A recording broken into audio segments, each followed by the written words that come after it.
¿Qué tal? Bienvenidos. Hoy es miércoles 4 de noviembre del año 2020.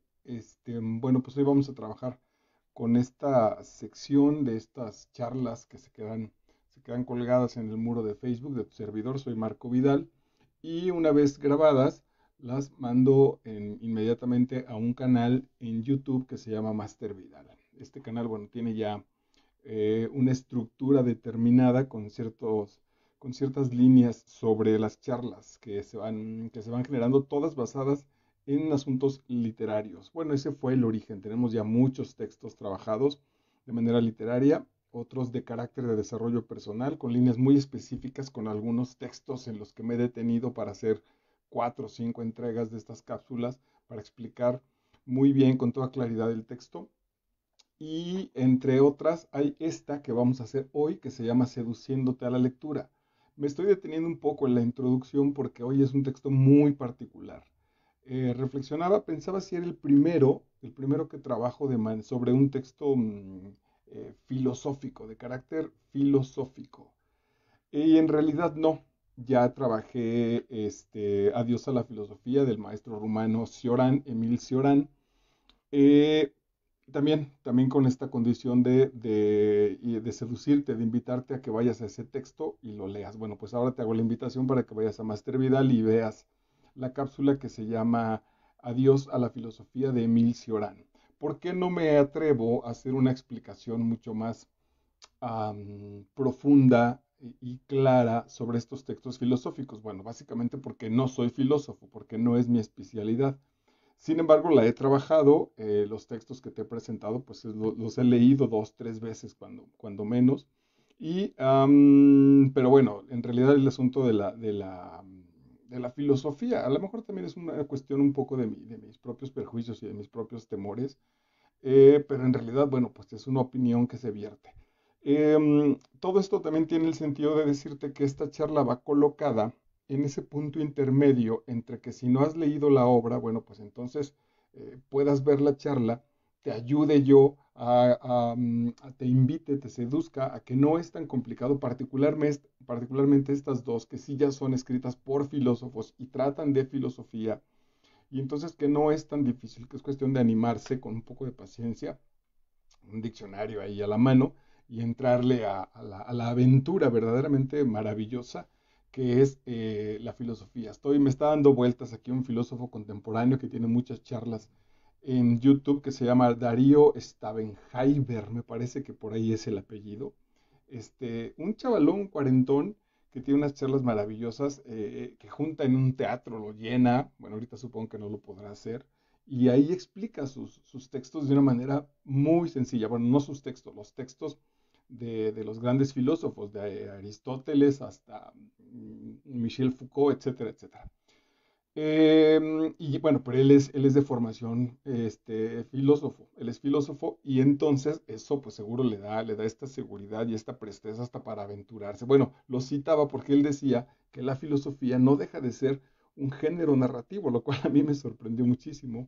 Es decir, decía, es una manera de ver el mundo desde un asunto que intenta explicarse sus propios cuestionamientos, y no deja de ser un género literario. Es decir, ya escribir sobre filosofía es solamente una opción distinta a escribir una novela o una poesía, etcétera, etcétera. Es interesante, es muy interesante ese aspecto. Bueno, con ese apoyo es que entonces me permito entrar a mis lecturas filosóficas y, y arriesgarme a hacerlo.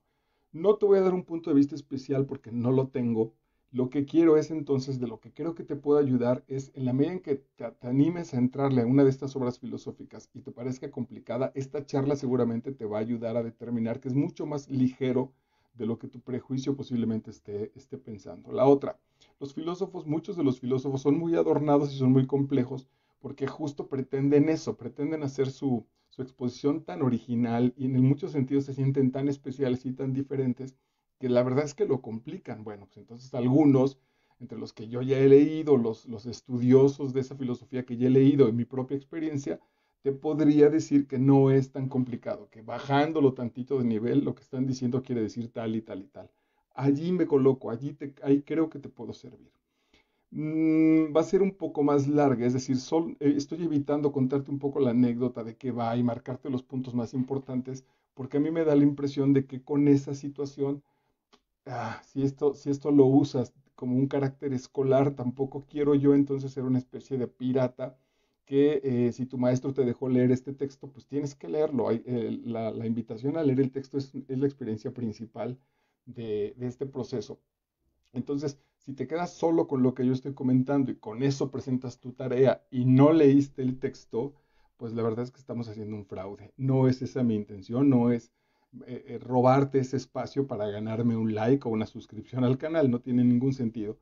Te ofrezco ese punto de vista intermedio de una explicación relativamente clara, muy aterrizada en nuestra realidad, con la cual entonces tú te puedas acompañar para hacer la lectura de estos textos literarios. Y la otra, que es la principal, creo yo, en ese sentido, pues que te apasione, ¿no? Que lo mismo que tiene sentido una novela, un poema que te conmueve, o una novela que desarrolla una historia y que no puedes dejar de leerla, y que estás buscando tu tiempo libre para regresar a la lectura de tu novela o encontrar cómo se ajustan de manera casi mágica estas novelas que hemos trabajado en nuestro canal y montones de ellas que afortunadamente hay por el mundo, pues lo mismo sucede con los filósofos. El asunto con los filósofos es encontrar que eso que están diciendo, cómo resolvió el problema que planteaba su realidad en su momento y ahora también cómo lo ha resuelto.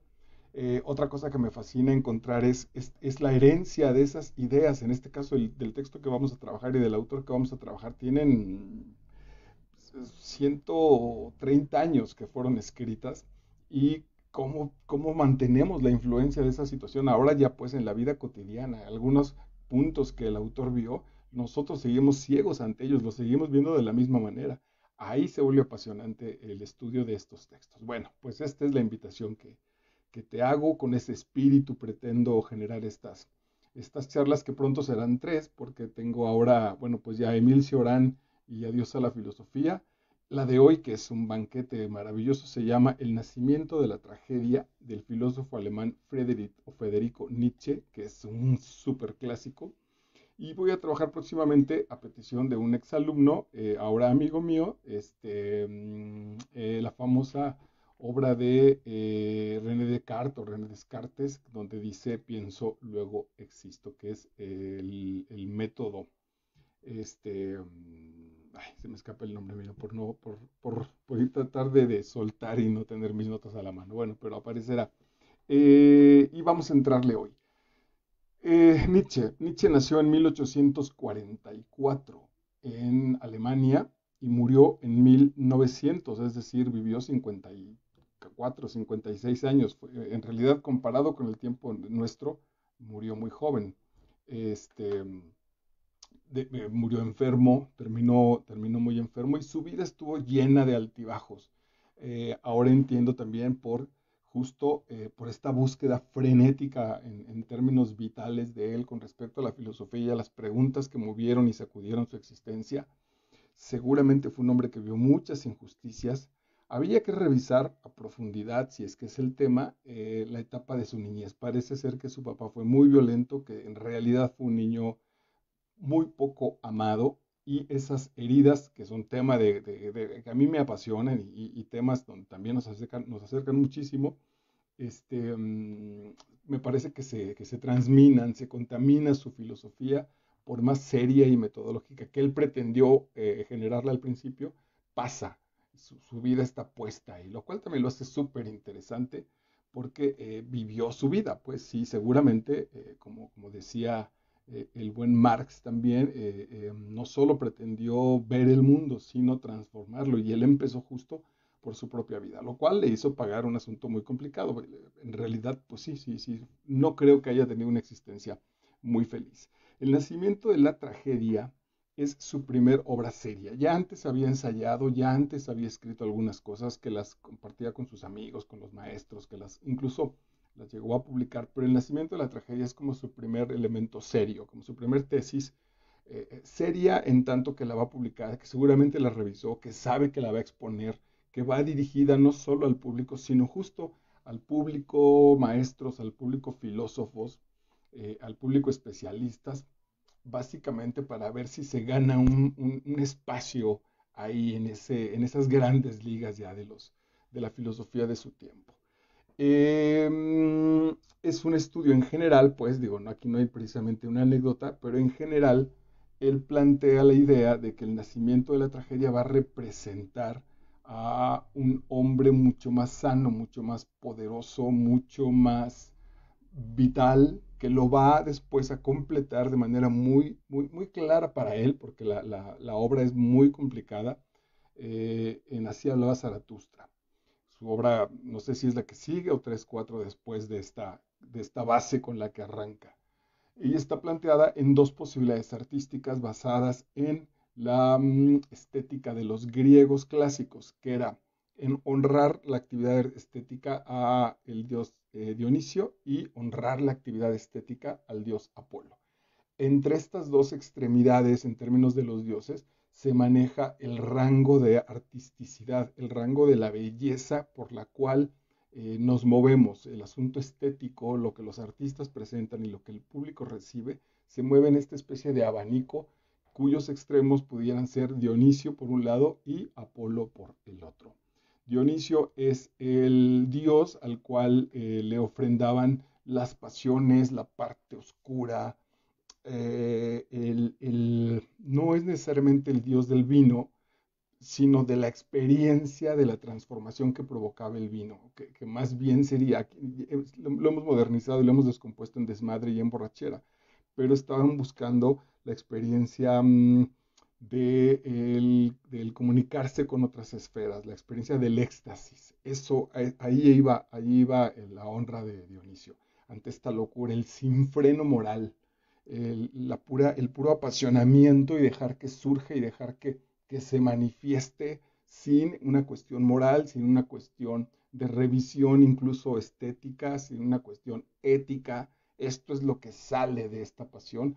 Lo hago así porque estoy pensando que esa es la expresión de la música que él en específico manifiesta, o de la danza, por ejemplo, ¿no? Bailar verdaderamente extasiado, sin preocuparme si respeto la coreografía, si la pareja, no, estoy en un éxtasis y esa es mi danza, porque está consagrada a Dionisio.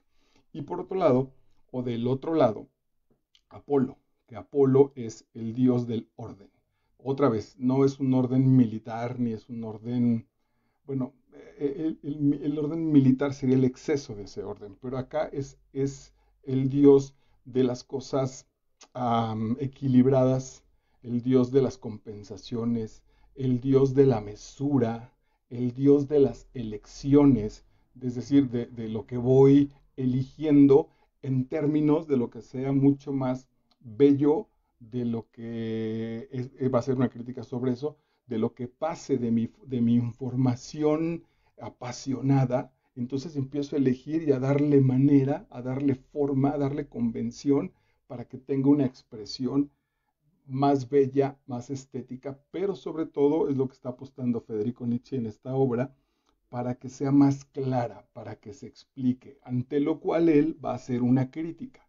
Entonces él dice que en la tragedia griega, el elemento que después se fue perdiendo fue este apasionamiento, que los grandes autores griegos, sobre todo estos tres enormes autores griegos, en términos históricos, el primero aparece con muchísimo poder, con muchísima situación dionisiaca, entregado verdaderamente, tiene un coro ahí de sacrificio hacia el dios Dionisio, y como los otros dos lo van cuadrando, lo van ordenando, porque generaron sobre todo un espectador más preocupado por el mensaje que por la situación vital, ¿no? Él diría que el arte verdadero sería, por ejemplo, pienso, no lo estoy citando, lo estoy justo ejemplificando, que fuéramos a un espectáculo de danza y que la danza nos conmoviera tanto que nosotros terminemos bailando con los artistas. Ese sería como el gran homenaje, la gran situación dionisiaca.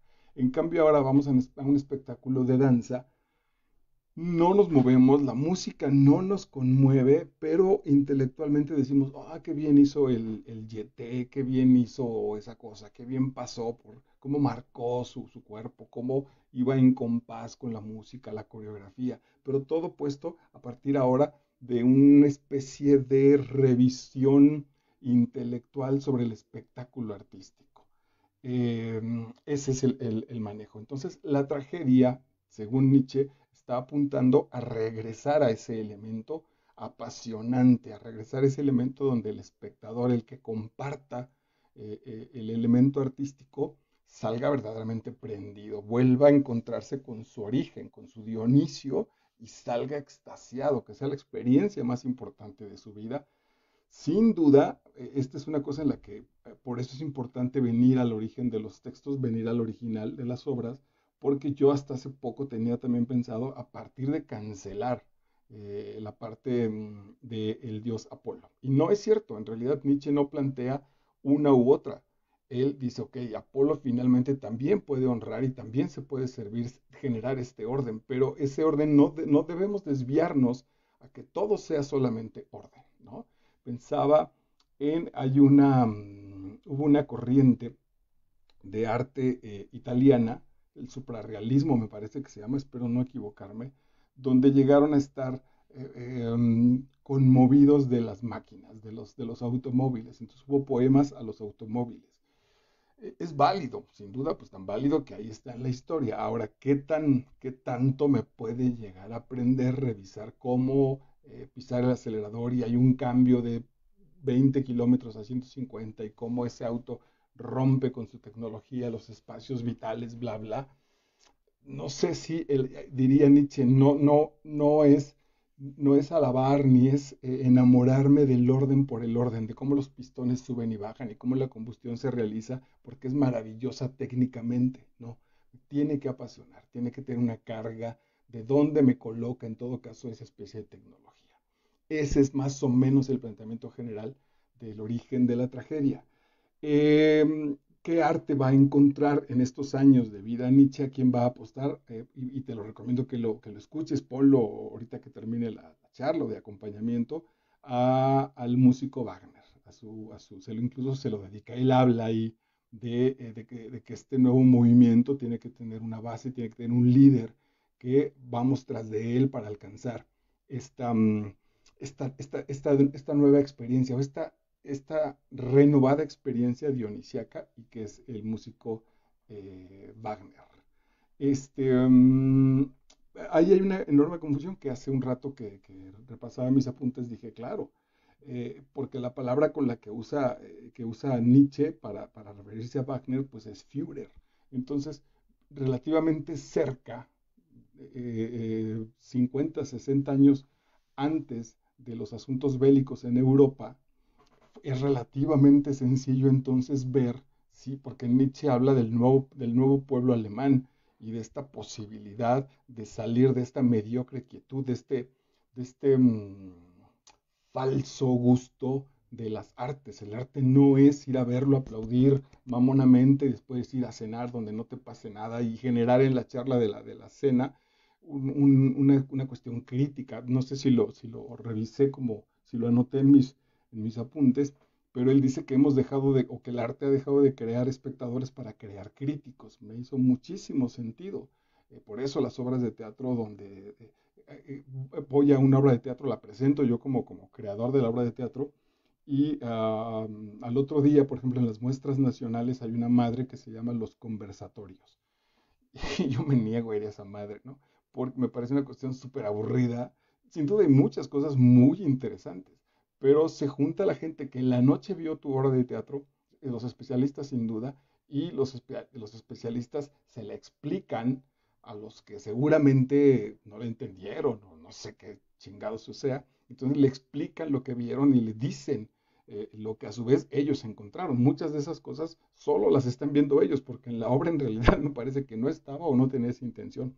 Ese conversatorio justo es un grupo de críticos. Entonces ya vamos al teatro, por ejemplo, o entramos a leer una novela y lo hacemos ya desde este punto de vista crítico. Ya si yo le pregunto a alguien sobre qué le pareció Pedro Páramo, lo va a comparar con alguien o no me gusta la narrativa. Cada vez hemos perdido más el asunto de no sé cabrón que tiene esta obra, pero me apasiona, la volvería a leer, no puedo dejar de leerla, no te lo puedo explicar. pero para prenderme en mi día, para sentirme bien chingón, voy y leo un párrafo, o leo 2 hojas. Ese es lo que está pretendiendo Federico Nietzsche con el nacimiento de la tragedia, y lo pone que esa es una meta del pueblo alemán para el pueblo alemán, y que el Führer o el dirigente de este movimiento está en la música de Wagner.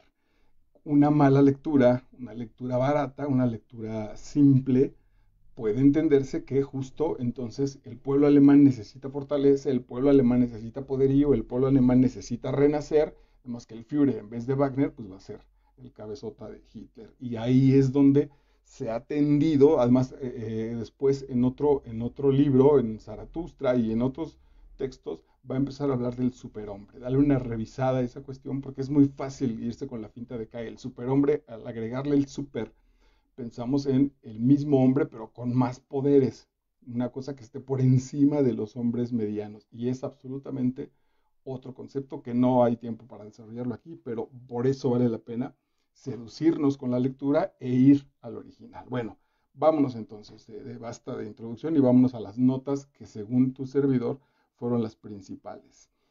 ¿Cómo nace? Dice este tipo, este argentino que les he hablado, Darío Stabenheiser, creo que es el apellido, es impronunciable, que todas las obras, las filosóficas, nacen de una necesidad del autor. Quiero resolver algo, quiero explicarme algo que está sucediendo en mi contexto, que está sucediendo en mi tiempo. Sin duda algunos, con visiones ya muy extraordinarias o muy superiores, pretenden decirnos incluso como la solución a la humanidad, hacen como el análisis filosófico de la historia humana. Me parece maravilloso que tengan esos alcances. No sé si todos lo logran, pero aún así, cuando surgió esa necesidad, cuando se plantearon esa posibilidad, ellos estaban viviendo una carencia muy específica en su momento presente, es decir, en su aquí y en su ahora. Ok, entonces, ¿qué pasa con el buen Federico Nietzsche? Dice, lo que ve a su alrededor, dice, sumidos en la desolación y la fatiga de la cultura presente.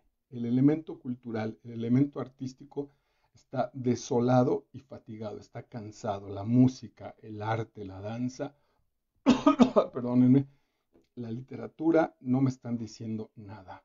Accedo a ellas y me dejan exactamente igual o me llenan más la cabeza de una información que no me sirve de manera vital.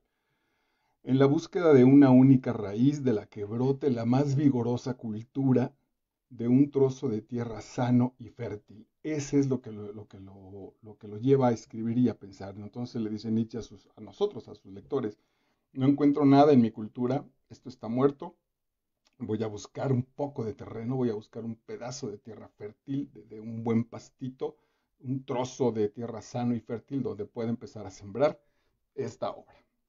Miremos donde miremos, por doquier no vemos más que polvo, arena, petrificación, agotamiento. Te voy a volver a leerlos para que tú mismo hagas tu estructura y digas, ok, eso está en mi realidad. Voy a las obras de teatro, voy al cine, voy a la danza, escucho música y lo que veo es esto, polvo, arena, petrificación, agotamiento.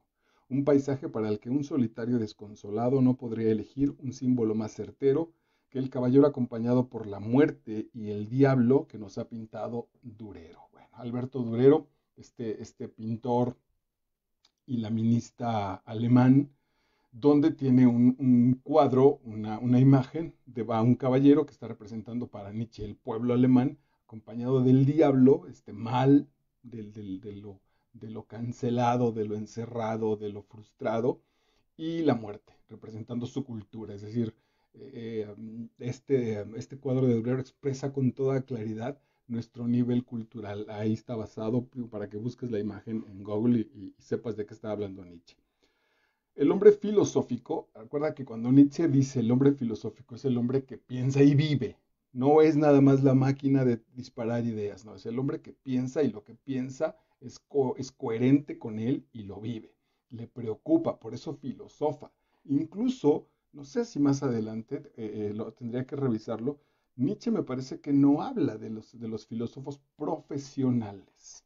En ese sentido, cualquier hombre dedicado, instruido, que se ponga a generar Bueno, el gran elemento de ahí es Sócrates, ¿no? Habría que revisar dónde, a su vez, dónde estudió Sócrates, porque nos da la impresión de que Sócrates solo apareció y se puso a cuestionar la realidad y a filosofar sobre ella. Bueno, el hombre filosófico abriga incluso el pensamiento de que detrás de esta realidad en la que vivimos y existimos, subsiste una segunda realidad oculta, completamente distinta. Atención que aquí ya Nietzsche no solo dice en el arte, no solo lo ve en la puesta en escena. Yo voy a la puesta en escena, veo la obra de teatro y digo, ok, esto está lindo, lo que tú quieras, pero atrás hay algo que en realidad debería aparecer, que es lo que mueve a los personajes, eso debería manifestarse. O veo un cuadro y siento hacia el cuadro una especial atracción porque no obstante que haya ahí una cuestión expresada, yo digo, atrás de ese cuadro hay una cuestión ahí de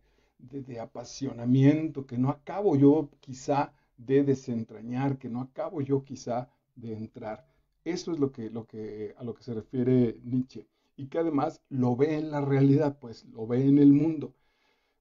Evidentemente, atrás de nuestros comportamientos sociales hay un elemento ahí que se manifiesta, que a veces se me escapó la palabra, lo cerramos, lo guardamos, lo reprimimos, eso quise decir, lo reprimimos, y otras veces se nos puede escapar incluso de manera inconsciente. Subsiste una segunda realidad oculta completamente distinta, donde está la percepción de lo serio, lo sombrío, lo triste, lo oscuro, los obstáculos repentinos, las bromas del azar, las inquietudes.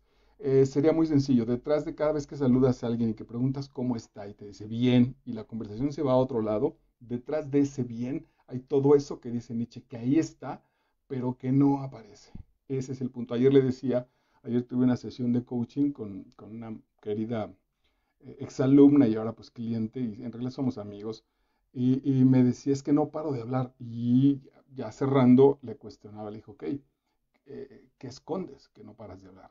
¿Qué hay detrás de ese parloteo que no quieres que la gente se dé cuenta o tú misma no quieres escuchar? Hablas tanto, sabes que hablas tanto, porque cuando te quedas en silencio, ese silencio se expresa. Eso se refiere Nietzsche. Ese es el punto que dice, atrás de esta realidad hay algo que vamos a ver qué es. Quizá nos haga bien. Por ahora no tiene caso seguirlo cubriendo y cubriendo y cubriendo. Por un lado, el mundo figurativo del sueño, cuya perfección está al margen de todo el nivel intelectual o formación estética, es decir, del deber de la belleza, del cómo las cosas deberían estar, del cómo se verían más bonitas, del cómo pueden ser más prácticas. Lo he mencionado en otras cápsulas. Me dice la madre de mis hijos que le ayude, porque uno de ellos era muy desorganizado con su recámara. Entro a la recámara y sí, según mi visión, era un desmadre su recámara. Y el asunto que fue maravilloso me dijo, ¿qué necesitas? ¿Qué quieres que encuentre? Y si lo encuentro en menos de 5 segundos, entonces dejo la recámara como está. Si tardo más de 5 segundos, te prometo que hago lo que mi mamá me dice. Entonces le dije, pues ok, a ver, sácame los guantes que te regalé en invierno. Pum, pum, pum, levantó la mesa y sacó los guantes. A ver, ¿qué será? Pues tu desodorante. Y entonces levantó una almohada, de la funda sacó el desodorante. Sabía dónde estaban las cosas. Estaban colocadas de manera diferente a como yo lo veía, como la mamá lo veía, pero ese era su propio orden. A eso se refiere Nietzsche. Instalamos una situación, queremos una situación relativamente perfecta, relativamente ideal, y tras perseguir ese ideal, nos perdemos en el elemento vital que hay abajo de eso. Por otro lado, como una realidad plenamente embriagada, que a su vez no solo se preocupa del individuo, sino que incluso persigue su aniquilamiento y liberación mediante un sentimiento de unidad mística. Aquí está lo que les decía. Dionisio y Apolo. El primero nos está manifestando la experiencia de Apolo. Arregla tu cuarto y píntalo lindo y que le entre luz y que se ventile y que la cabeza no dé a la puerta y que tengas a la mano, bla, bla, el mundo de la organización. Y por otro lado, el mundo de me gustaría tener mi cuarto solo para ponerlo como se me pegue mi gana, para pintarlo de lila con panteras verdes, lo que tú quieras, que surja de acá, que cuando yo entre a mi recámara en ese sentido, sienta pertenencia, me sienta contento, esté feliz de que eso está pasando. En el arte del actor, por ejemplo, se discute mucho sobre el actor que sale a escena y dice su texto perfecto, sílaba tras sílaba, tiempo, con ritmo, y los acentos caen donde deben ir, y se empieza a escuchar esta especie de sonsonete, porque la dicción es perfecta. Frente al actor que de pronto dice, bueno, no sé, a veces no se me entiende, porque creo que traigo un ritmo que aquí está y que me apasiona. En fin, esa especie de jueguito, ¿no? Sobre cuál vas. Quiero que el público te oiga, o quiero que a lo mejor no te alcance a escuchar de manera perfecta, pero que se lleve esa energía que está manifestando ese actor. Eh, el punto es que el orden apolíneo, el orden de Apolo, normalmente diríamos que va firmado, es decir, yo ordené mi cuarto, está este cuarto ordenado y está limpio por mí. El orden dionisiaco intenta desaparecer. Yo me meto a la ola de la escena, yo me meto a la ola del teatro. En el poder del teatro no hay el actor Marco Vidal, hay el mundo de Shakespeare.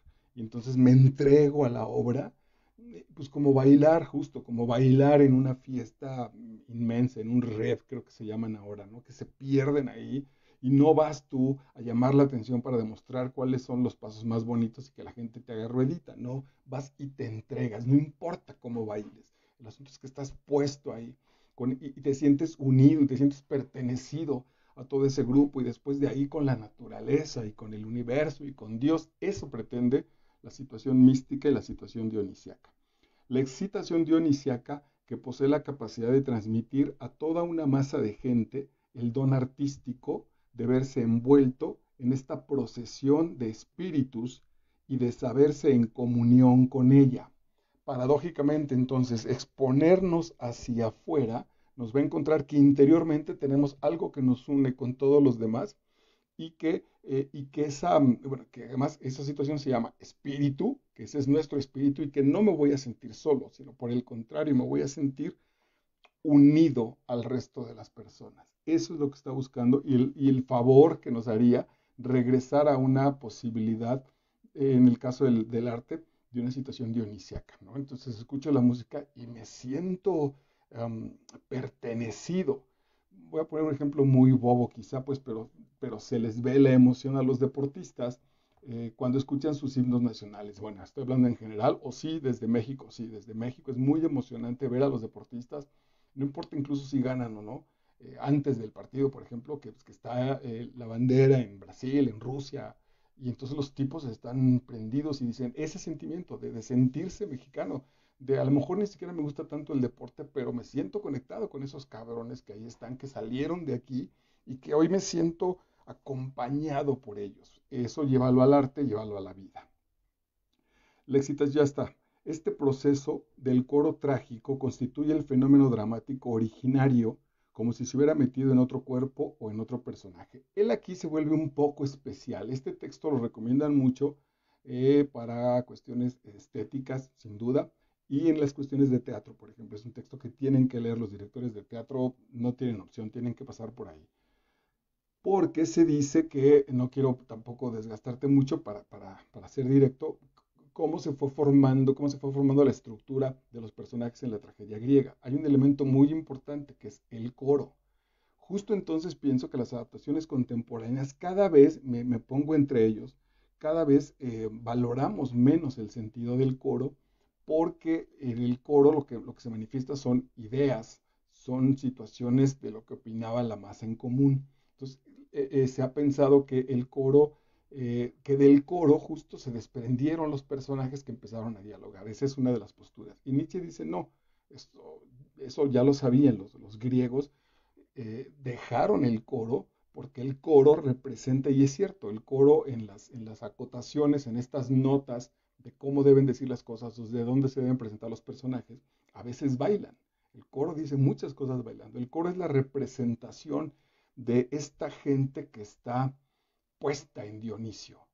Como también se tuvo que empezar a generar la expresión de ideas, entonces Nietzsche dice en la tragedia, hablaban los personajes principales con ideas, pero el coro era el que estaba tenso, el que estaba sacudido, el que decía, ¿qué está pasando? El que tiraba la energía brutal, como entonces le da la vuelta, es maravilloso, porque más bien decía, no, lo falso, lo convencional está en que te estoy explicando la idea a partir de los personajes principales. Recordemos que en las originales tragedias griegas trabajaban con unas máscaras, ni siquiera había un individuo. Ese es un elemento importante de que, de que la fuerza está allí. Ahora con la tecnología, con un dron o con una cámara maravillosa, podemos entrar, por ejemplo, a un volcán, ¿no? Al foso de un volcán. Eso es imposible en la vida real, pero el asunto sería como muy emocionante poder entrar hasta allá y ver de qué se trata y por otro lado percibir la fuerza brutal de un volcán en erupción o a punto de generarla. Este conocimiento nos posibilita comprender la tragedia griega como un coro dionisiaco que se descarga repetidamente en el mundo apolíneo de las imágenes. Es decir, te estoy generando las imágenes apolinísticamente o apolíneamente para ti, para que las comprendas en tu intelecto, pero recuerda que en el caso, por ejemplo, de la música, recuerda que hay algo que está pasando, que está ahí constante. No sé si, seguro lo leyó, pero no sé si esté basado en eso. Uno de mis directores favoritos contemporáneo, David Lynch, en casi todas sus películas, quiero yo que en todas, David Lynch utiliza un ruido de fondo, a veces incluso no es perceptible, es solo una especie de zumbido. Entonces están los personajes platicando en un jardín y hay una cosa que pareciera que es como del cine, que pareciera que es un defecto, que está ahí un constante mientras hablan. Y entonces Lynch dice que ese es el sonido de la conciencia, ese es el sonido de que algo pasó. En Twin Peaks, en su película hay un asesinato en un pueblo muy tranquilo, en un pueblo donde no pasa nada. Entonces un tipo de pronto se encuentra una oreja en un jardín. O en su primer película, un poco de su primer película que es Cabeza Rapada y Razorhead, ahí es clarísimo, porque ahí está la maquinaria que no para de sonar, que está de que algo está sucediendo, de por más que quiero estar bien, traigo una voz aquí interior que está jode y jode. Ese es un poco lo de la tragedia griega. Están los personajes trabajando, están los personajes explicándonos el mundo, pero el coro hay una tensión ahí que está manifiesta que pasa al espectador. O esa es la pretensión. Sócrates, el filósofo, no consideró ni por un instante que la tragedia pudiera decir la verdad. La canceló. Aquí es por lo cual también eso vale la pena revisarlo, porque luego pensamos que de manera gratuita Nietzsche hace pedazos a Sócrates y después él enlaza que el elemento socrático transminó a la cultura cristiana y de ahí nosotros nuestra mediocridad como personas, que no somos estos superhombres porque tenemos toda esta cultura que originalmente ocasionó el buen Sócrates.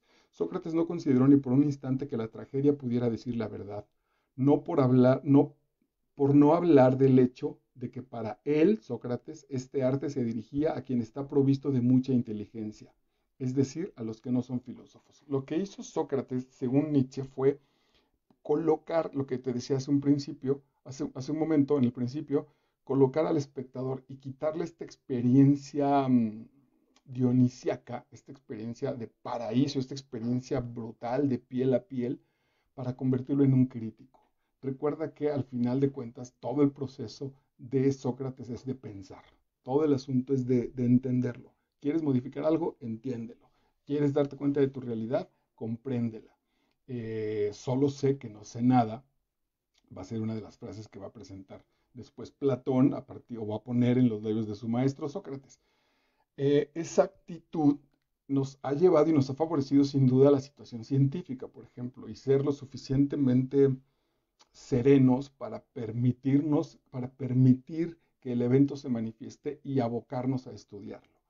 Pero en la vida, en la situación estética, en la situación de las relaciones, por ejemplo, no sirve de nada. Mi enamorada no quiere que yo la estudie y entienda qué le pasa. Mi enamorada quiere sentirse amada, lo mismo que yo. Yo no estoy satisfecho si desde aquí te digo, claro, la relación entre mi mujer y yo es así porque ella es hija de y yo, fa, todo acá estructurado. Eso, diría Nietzsche, en este ejemplo tan pueril y tan bobo, no le sirve, no nos sirve. Yo lo que quiero es abrazarla, tomarla de la mano. Cuando la beso, volver a sentir que ahí está puesta mi existencia para con ella y de ella conmigo. De eso, eso es lo que trae Dionisio.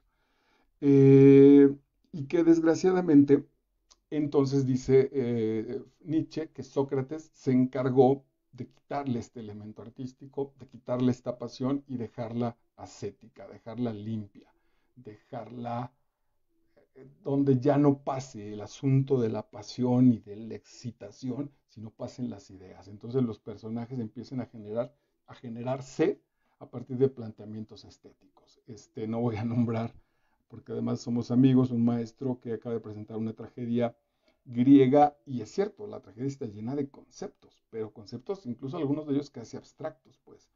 Entonces la obra en realidad es fría. Podrías ir a ver la obra con los ojos cerrados, pues, porque basta entonces revisar qué escogió el autor para que sus personajes dijeran y plantearte y decir, claro, fulano tiene razón, fulano no, está buscando esto, pero en realidad lo que está pasando en términos del espectáculo en la escena no pasa a nivel emocional. No, no veo un personaje trágico revolcándose de pasión por lo que le está ocurriendo. O incluso, digamos, finalmente también esas tragedias son muy poderosas. A Hamlet, ¿no? Hamlet con la cabeza a punto de estallarle porque hay hormigas ahí, porque no sabe el qué hacer, no sabe si ser o no ser a partir de que esta madre está ahí estallándole. No, ahora nos vamos a un monólogo donde hay un actor que tiene como misión dejarnos muy claro cuáles son las ideas. Y entonces nosotros las revisamos a partir de las ideas, a partir de los conceptos, y ya no a partir de que esos conceptos los motivó que me mataron a mi papá, que mi madre se está revolcando con mi tío, etcétera, que mi novia se suicidó, etcétera, etcétera. También el arte dionisiaco quiere persuadirnos del sempiterno placer ligado a la existencia, el placer de vivir, el placer de mostrarnos. Existir es dar fe de nosotros, es fuera, y entonces existir es poner nuestra existencia, poner nuestro sustento afuera para mostrarlo, porque soy, entonces tengo la capacidad de, de manipular mi mundo. Entonces te doy una flor y le digo a mi mujer a los ojos, te amo. Primero, para poder hacer esa acción, necesito ser, necesito vivir ese amor, y a partir de que vivo ese amor se lo puedo mostrar.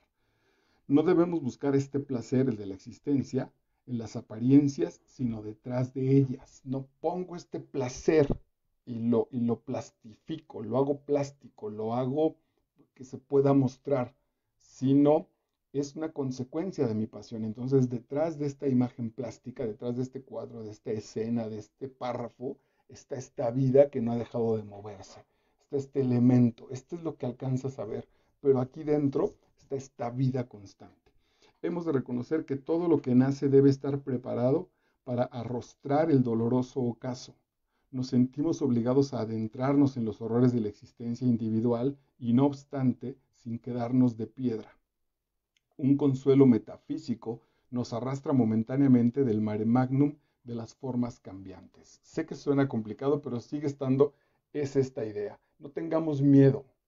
El asunto es que ponemos esta imagen ya no representa, no es la proyección de este movimiento, sino nos hemos quedado con esta imagen y muchas veces no queremos quitarla porque no queremos enfrentar lo que hay atrás, porque lo que hay atrás es muy, muy poderoso. Se me ocurre un ejemplo muy básico, los hombres, por ejemplo, en ese sentido, incluso sé que puedo tocar hasta un tema relativamente delicado. Aparece mi compañera de trabajo que tiene su novio o es una mujer casada, etcétera, etcétera, y aparece muy guapa. Pues en realidad al verla yo podría decir, güey, esta mujer, mira, mira lo que provoca, mira cómo me pone la piel. Como eso no lo comparto, entonces la imagen que le voy a mostrar es decirle, hola, buenos días, qué guapa te ves. ¿Me permites? Con todo respeto, qué guapa te ves. Detrás de la palabra con todo respeto, en realidad está un mundo donde no sabemos si este güey en la noche se va a tocar, si se generó una erección física, si trae fantasías nefastas, si va a ir a hacer el amor a su mujer con la imagen de la mujer guapa, de su compañera de trabajo. Ese es el asunto al que le tenemos miedo, es el que decimos, no, güey, mejor no veamos esto porque es verdaderamente arrasador, ese es brutal. Ese es donde los adolescentes se engañan, los adolescentes que entraron a las relaciones sexuales y que dicen vamos a juntarnos para platicar, para evitar esto, porque se está saliendo de control. Y entonces el día que hacen su cita o el día que hicimos nuestra cita, porque yo también fui adolescente y no dudo que me seguiría pasando, el día que hacemos la cita volvemos a caer, ¿no? Entonces venimos a hablar de cómo dejar de tener relaciones sexuales porque, pues, porque está muy complicado y ese día terminamos teniendo relaciones sexuales y decimos, hoy no podemos, ¿qué está pasando? Esa sería la fuerza de la vida, de eso se encarga Dionisio, diría, ese es el asunto. Ok, el hombre teórico, este hombre espectador, este hombre crítico, no se atreve ya a aventurarse en esta terrible corriente glaciar que es la existencia. Eh, ya está todo limpio, ya lo tenemos todo ordenado, entonces está todo guardado. Quizá no lo toca Nietzsche en este momento, pero una vez que está tan cubierto mi monstruo, mi fantasma, mi pasión, entonces es muy probable que si le he puesto capas y capas de hielo, el día que se fugue de manera muy violenta. Entonces el día que aparezca, aparezca verdaderamente monstruoso y lastimando, porque ha sido tal la carga de represión que le he puesto. Recordemos que Nietzsche está relativamente cerca de otros estudios como los del maestro Freud sobre el psicoanálisis, cerca en términos temporales. Angustiado, corre de arriba a abajo por la orilla, hasta tal punto mimado por la concepción optimista, esta concepción generada a partir del orden que estableció en un origen a la filosofía griega Sócrates, que no quiere poseer nada en su totalidad, porque la totalidad también significa abarcar la comunidad natural de las cosas. Estoy bien en mi individualidad, estoy bien desde aquí. Si nadie se mete conmigo, yo no me meto con nadie. Pero tiene un riesgo porque hay un exterior, hay un mundo afuera, están los vecinos, está la familia, está cómo trabajamos socialmente la pandemia. No es una cosa de yo en mi casa estoy bien y tan tan. De hecho, incluso me parece que la pandemia justo nos ha llevado a generar una responsabilidad social, ¿no? Por lo que sea, más allá de cuestiones políticas, sin duda, si me cubro o no me cubro, etcétera, etcétera, implica que si yo me cubro en el transporte público, estoy guardando un respeto con alguien que no conozco, pero que es un yo que está allí y que me hago responsable de él. Ese sentido, hasta allá pueden ir, podemos llevar estas cosas. El asunto dionisiaco justo trabaja sobre esa pasión que todos tenemos y me va a obligar entonces a ver por el otro, a ser solidario con el otro. Yo lo decía hace un rato, por más que el fútbol no me guste, el día que oigo mi himno nacional y 11 tipos ahí que van a jugar contra quien quieras, pues siento solidaridad por eso, me siento pertenecido a esa situación. Un breve comentario, si te gusta el asunto musical, yo muchas veces me pregunté por qué no me gustaba la ópera y aunque ya lo había leído, esta vez encontré, eso puede ser también una maravilla de un ejercicio de lectura, encontré la respuesta, dice Nietzsche. La ópera presupone una falsa creencia acerca del proceso artístico. Requiere en efecto la creencia idílica de que todo hombre sensible es como tal un artista. Esto es muy importante. No todos los que sienten son artistas. En el marco de esta creencia, la ópera es la expresión de un diletantismo. Diletantismo es una falta de decisión. A veces sí, a veces no. Ser diletante es voy a un equipo de fútbol, pero a veces no voy. Y también juego básquetbol, pero a veces no voy. Ser diletante es estar entre estos puntos sin definir uno y entregarme a esa situación. O hay muchos, claro. Pensaba en el teatro, los actores jóvenes que se ponen su bufanda, un libro en el sobaco y se sienten artistas. Y entonces dices, no, güey, leíste la obra, leíste tu trabajo de Nietzsche, ensayas, entrenas. No, no, no, pero mira, ese es ser diletante. Entonces dice, en el marco de esta creencia, la ópera es la expresión de un diletantismo en el arte que dicta sus leyes desde el sereno optimismo del hombre teórico. Es decir, y por eso trabaja Nietzsche o analiza la ópera. La ópera tiene un sustento musical verdaderamente poderoso. Él habla incluso justo de las óperas de Wagner, hay que escucharlas, que es verdaderamente poderoso y sin embargo los personajes parlotean, sí, con música de fondo, pero hablan de las ideas, se contienen. Es como, sí, claro, como sentir, sienten o presienten, porque no la sienten, presienten esa pasión, pero las buenas maneras van a llevar a contener, a que esto pase de manera crítica, de manera a nuestro espectador teórico y no nuestro espectador apasionado. El nuevo renacimiento dionisiaco, según Nietzsche, se da a partir de la música de Bach, Beethoven y Wagner. Estos son tus tres elementos importantes en términos de la música. Ya lo vienen presintiendo. Lo dionisíaco ya viene cargado en la música. ¿Por qué en la música? No lo explica a profundidad, pero la música se ahorra el concepto. Es decir, la palabra me lleva a un concepto. Todas las palabras que te estoy diciendo te han generado imágenes y en tu cabeza las has ido relacionando de manera intelectual. La música no. La música, si oyes un pasaje de la obra que te gusta, por eso nos encanta el rock, por ejemplo, ¿no? Muy recientemente me he dado cuenta, a partir de ponerme a estudiar inglés, de qué dicen las rolas de mis rolas favoritas de rock británico o de rock estadounidense. Pero antes no tenía ni idea de qué trataba la letra, pero me aprendían muchísimo. Yo decía, wow, la Rapsodia Bohemia, el piano de Mercury, wow, qué cosa tan chingona, etcétera, lo que te diga. Em, Porque la música tiene ese poder. La música no necesita pasar por este tamiz intelectual. No importa, no sé qué nota está sonando. No me importa. Lo que importa es dónde me está colocando. Entonces ya lo venían trabajando Bach, Beethoven y Wagner. Y está basado en Schopenhauer y Kant como los presentimientos de la filosofía alemana, donde esto ya venía despertando. Aniquilar el socratismo y su respectivo placer autocomplaciente, porque al final de cuentas sí ya tiene sentido. Lee un poco los diálogos de Platón sobre Sócrates, y sí es cierto, aunque Sócrates termina encontrando la razón y termina llegando a un punto de verdad con sus dialogantes, sí hay un asunto de, güey, yo te ayudé a eso, yo fui el maestro, yo soy el partero de tus ideas. De placer autocomplaciente la existencia científica mediante la demostración de sus límites. Lo está expresando con toda claridad un diálogo socrático.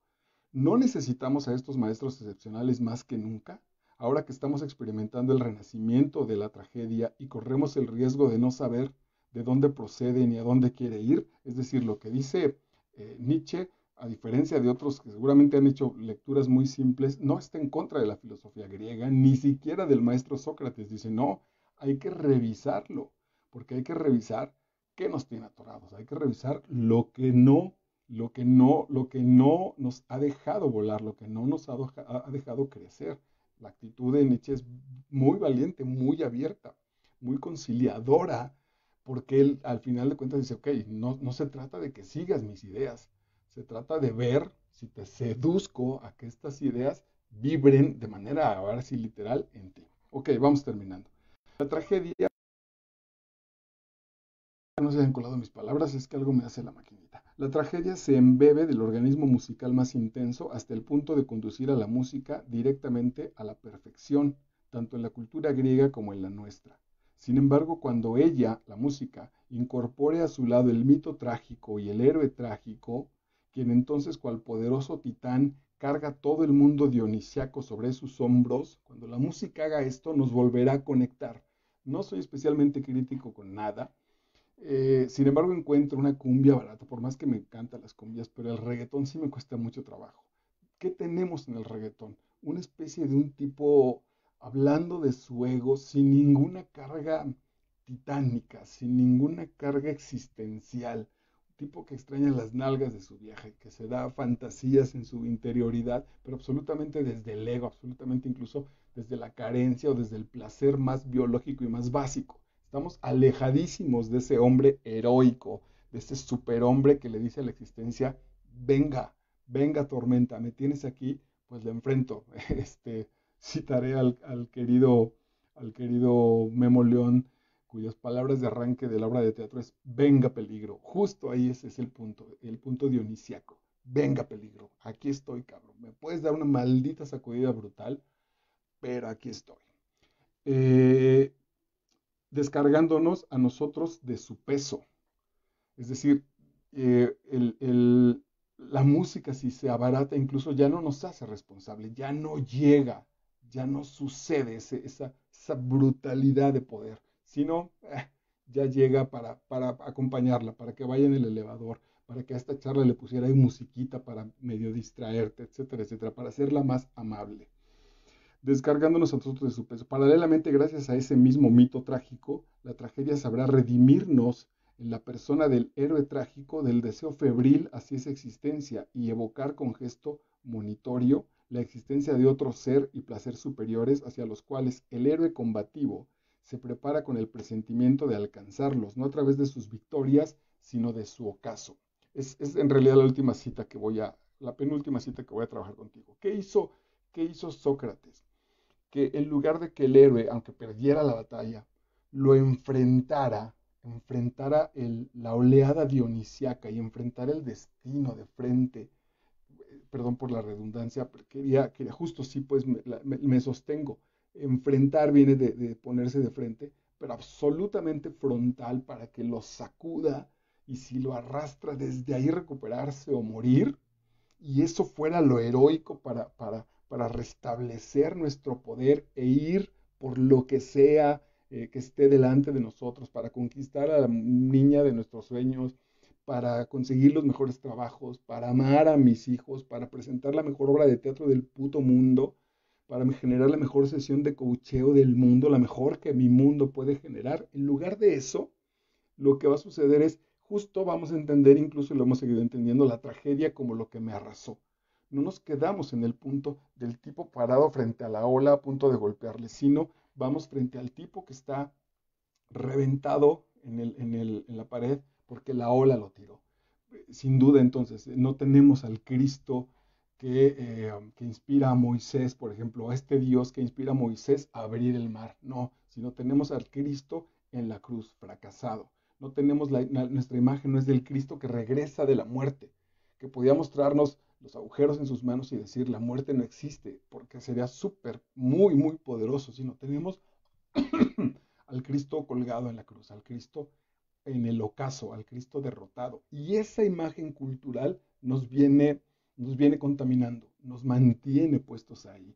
En pueblos que sufrimos dominación o conflicto de dominación como fue el nuestro y que además cabrones políticos o cabrona gente que abusó, nos le conviene descubrir y mantenernos ahí en esa situación de victimismo, pues entonces no tenemos triunfos, pero tenemos hartos intentos. Y cuando volvemos a perder, no hacemos nada para darle cambio a ese sentido, porque encontramos que lo nuestro, comillas enormes, está en el ocaso. Soy un héroe porque me han derrotado y no soy un héroe porque he enfrentado. Termino, dice, pero quiero volver a leer esta parte, hacia los cuales el héroe combativo se prepara con el presentimiento de alcanzarlos no a través de sus victorias, sino de su ocaso, no de sus triunfos, sino de las derrotas que me han proporcionado. A partir del espectador crítico, ya te he hablado de él, el arte degeneraba en mero objeto de entretenimiento, de la más baja estofa, la crítica estética. Se utilizaba, perdón, de la más baja estofa el elemento artístico. La crítica estética se utilizaba como elemento catalizador de una sociabilidad vanidosa, distraída, egoísta y sobre todo miserablemente vulgar. Es decir, lo siento porque por ahí hasta hay un par de amigos míos. El otro día me decían, oye, invita a la obra, una obra que presenté, invita a fulanos de tal críticos. Y les dije, no, la verdad es que la vez pasada no le entendieron. Entonces, para que venga alguien y te diga, los actores están bien, el tono es oscuro, los diálogos, bueno, pues se sostienen, el trabajo se sostiene, la música acompaña bien, para eso que ya que lo ve hasta mi sobrino de 12 años, no tiene caso. El asunto es quién no, y no los críticos, que el público sea el que nos diga.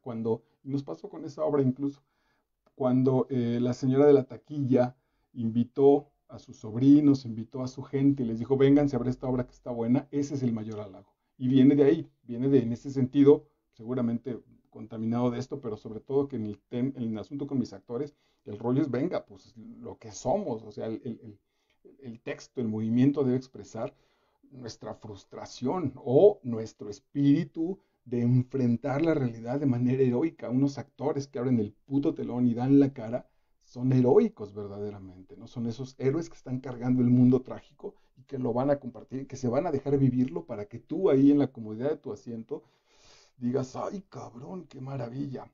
Y no, diga, ah, bueno, claro, seguro está contaminado del mundo surrealista y de la estructura fenoménica y esotérica y pendejadas de esas que son bla, bla, bla. Sobre eso va Nietzsche y el nacimiento de la tragedia. Espero que este esfuerzo pues te sirva. Te repito que esto estará guardado en, bueno, colgado aquí en Facebook y en los muros y en el canal de Master Vidal, donde también en esta línea ya tenemos